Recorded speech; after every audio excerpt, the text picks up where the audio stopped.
Have you ever asked yourself, has the world gone mad? But have you asked yourself recently, has the world lost all of its creativity? Well, I'm going to try and come up with the answer to that question. And it's not a complete no, you'll be happy to know. But it's an almost.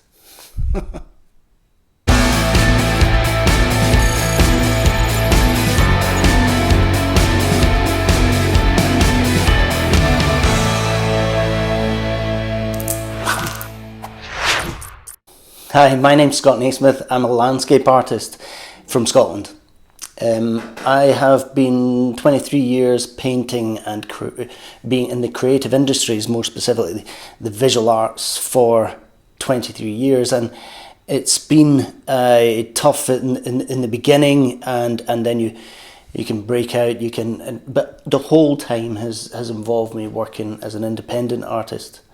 But this, what I hope, is a series of videos about creativity as it exists as a whole in our society. And I think everyone can kind of see that in certain places we're seeing a real lack of creativity. First of all, it's the music industry.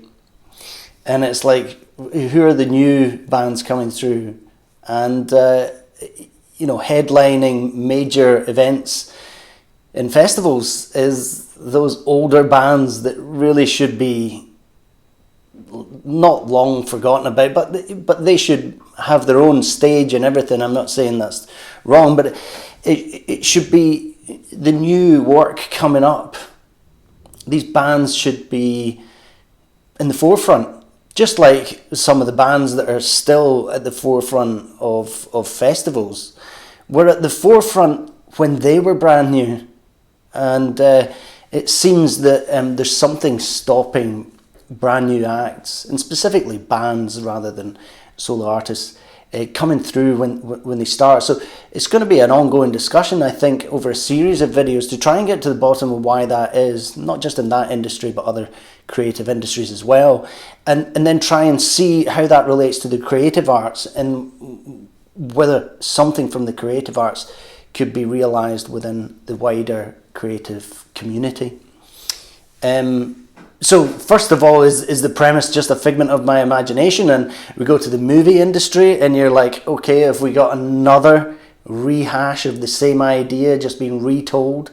In some movies we've got the third rendition of not just a sequel but a remake of an original movie that maybe modernised it in the current ways or whatever, but they certainly haven't added much creativity to it. Quite the opposite in most occasions, where the original pretty much remains the one that has the longevity and the popularity to go forward. But more specifically, the question that I've been asking a lot of people, and I still haven't got there, I'd love to hear a decent answer to this question, is can you think of a band in the music industry that has been formed since 2012 and is a household name or extremely popular and extremely successful? I can't come up with anything. And the next video in this series is something that I've introduced with I'm going to just go into a bit of detail about how I'm asking AI these questions. So that's, but I'm actually waiting until I get the use of Gork or Grok, I can't remember, one of the two. It's the AI robot of X. So we're going to ask that some questions as well. I'd love to see if there's a funny version of that answer that it can give us. I've heard some good stuff about how that AI is going to inject a bit of humour in, and that will also answer another question within the creative question of whether AI can be creative, because humour is an aspect of creativity which seems very human. So how does humour translate to artificial intelligence? That might be another question to ask on that particular episode. So this will be a series and an ongoing discussion about creativity and the state of creativity within modern culture. And is it in decline? Is it still in decline? It could be on the rise. I'd love to hear in the comments everyone's experiences of this. And mostly my audience will be in the visual arts, but this is really opening out the question to everything else. I have a hypothesis that the visual arts, in my introduction I hinted at it, that the visual arts is not really so affected. So we're not in complete despair here. And I just wondered whether the visual arts, and those of us in painting and drawing and sculpture and everything, can have anything to bring to the table in terms of philosophical ideas within the what is spiritually still there within the visual arts, which is declined in other forms of creativity. And one of the answers to that I'm going to explore in an episode to come is the fact that as visual artists we tend to be independent, and we tend to remain independent. I, a number of years ago, turned down a pretty decent contract with a publisher, of which, should I have gone down that road, it wouldn't have been the best for my own creativity, and therefore not the best for longevity. And that's one of the points I want to make going forward, is that that immediate bottom line decision that's made doesn't take into account future progression. A lot of the time, what is popular now is not particularly creative at that time, and what's popular tomorrow will be the creativity. Where creativity is what's popular tomorrow. So it's how to realise that creativity is iterative in time, so that you need to be thinking about the future, not just this year's bottom line. So I'd love to hear in the comments whether you can come up with an example of a band that has been formed in the last 10 years or so, I think since 2012, and see if you guys can come up with the answer to that. And then the next video will be an expansion of that question, and really some thoughts about how you think creativity has gone into decline. I think it's not even a question that it has, and I have my immediate answer to that is very different from my more philosophical answer that I want to get into later on. But it'd be interesting to see if there's any comments that coincide with a particular theory I have in a spiritually lacking society, and how that spiritual lacking, more and more of my exhibitions are thinking about the connection with a spiritual level rather than a materialistic, and that creativity is the meeting of the spiritual and the material. When the material meets the spiritual, that's when creative happens. But if there's a disconnect, or there's a dearth of one and not the other, and more I think these days that creativity can be described as a balance between order and chaos. Literally, ordering chaos is the process of creativity. We start with complete randomness, and we can order that into something, and as soon as order is added to chaos, we have creativity. But if creativity is theoretically seen as the meeting of order and chaos, can we add chaos to order in order to create creativity? That's a question that I haven't really explored enough, and maybe I will within this series of videos. And that really means that something that's too stilted is something that's too ordered. So one of my theories is that creativity is lacking at the moment because of excess of order. And is it even possible to add the chaos to the order? In the way that I produce my paintings, I begin in chaos and then gradually order things.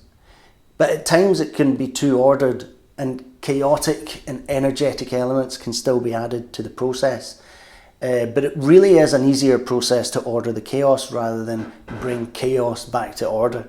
It tends to be that once order becomes too much, it becomes more and more and more, and it's kind of Excesses of order can be seen in totalitarian societies where it's more and more and more order until there's a breaking point, and then it just flips to chaos. So the addition of chaos tends to be a flipping point rather than a gradual correction. And I guess what my real concern would be within the creative state of things is, are we going to order things so far that there'll be a flip to chaos? And what would happen in that if that was ever to happen? What downside would happen then? And I don't know the answer to that, but I'm hoping in this series of videos I can kind of think through the answer to that, whether it's possible to survive a flip to chaos, or a gradual addition of chaos is possible in the current state of things. Societies seem to be obsessed with protection, which is a form of order, and the opposite to protection is a risk-taking. And creativity really requires risk-taking. It requires you to be completely completely embracing of a risk. Calculated risk, yes. And societies aren't going to risk things that are, for example, risking people's lives. It's just that if we apply the same sort of theoretical ideas right across the creative industries, then you're going to not take risks when you invest in a movie. Maybe budgets need to come down. Maybe there needs to be avenues for lower budget creativity. A couple of examples of creative films coming from Scotland specifically, I suppose. There are a couple of movies, if you haven't seen them, worth a watch. Shallow Grave, first of all, and then going into like Trainspotting. Both Ewan McGregor films, both really good, but both very challenging, and a lot of real depth to the characterizations, to the all creative input, and budgets really rock bottom in terms of, if you compare it to say a Marvel or Disney film, it's rock bottom budgets, and what you're relying on is the creativity of the actors themselves, the writing, direction. And I think these are things that are skirted upon a little bit, and I'd love to hear your ideas of the reasons why that is. I'll be giving you mine. But the purpose of this series of videos, I don't know how long they'll be. It might all depend on how much feedback I get, whether I get some ideas from you who watch it, with ideas of how you've been able to find things with increased creativity. I do think I remember when MySpace came out, it was like one of the first social medias of anything, and it was great for hearing bands that weren't very well known, bands that were unsigned, and they could get a good following if the product was good, and you could get quite a niche following. And I thought this was the future of the internet, was niche would be able to get a big enough audience and sustain itself. But it's weird how the opposite happened, and it was global markets became so bloated that they became unmaneuverable. So unmaneuverable markets, another subject of a possible later video on this subject. Interested to hear all your comments on it, and let's try to get more of a creative society going, and maybe the creative industries of the visual arts can maybe have something to add to some of those industries that are lacking a bit of creativity. And let's face it, every industry needs creativity, whether it's new ideas, new direction. You need to be out with the old, in with the new, and you need to cull those ideas in a slightly less brutal way than some of these big data functions cull the ideas. Just think of that. If anyone's ever putting an image out there that's an advert on social media or something, they test run 20 adverts with 20 different images. They see which one got the most clicks, and then they delete the 19 that didn't get as many. and then they just use the one image. And what that does is it gives you good bottom line results. But what it does in the greater scheme of things is limit everything to the most popular of the moment. And I don't think any creative band, creative artist, creative anything produced things that only were the most popular thing of the moment. Let's hear your ideas of how we can get out that cul-de-sac. I'm staying positive about the future. I think we might be on the up again. I'd love to hear your opinions on the matter. See you in the next video. Thanks for tuning in.